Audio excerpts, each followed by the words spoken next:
Mon corps n'est pas touché par le cancer, mais mon cœur l'est profondément parce que j'ai perdu des êtres très chers. Celle qui m'a le plus touchée, naturellement, c'est ma mère. En fait, cette journée-là, je m'en allais chez elle, passer une belle après-midi avec ma petite fille de 3 ans et tout ça. Mon père m'appelle le matin. Mon père m'appelle jamais le matin.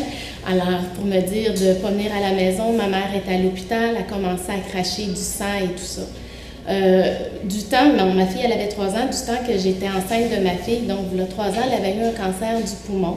Il l'avait opéré, il avait enlevé seulement la moitié du poumon. Ma mère était suivie aussi aux 3 mois, après ça, 6 mois. En fait, dans 2 mois, à ce moment-là, il avait dit à ma mère qu'elle aurait été guérie. Mais finalement, ma mère, qui était une combattante, pleine d'énergie, puis tout ça, elle s'est réveillée un matin, puis son poumon, il y avait une grosse bosse du cancer qu'ils n'ont jamais détecté malgré les radiographies et tout ça. Ma mère, 2 jours avant sa mort, est venue au petit souper de famille qu'on faisait pour la fête de ma fille, qui avait 4 ans. Ma mère est décédée la journée de la fête de ma fille de 4 ans dans mes bras, dans un centre de longue durée, là, si vous voulez.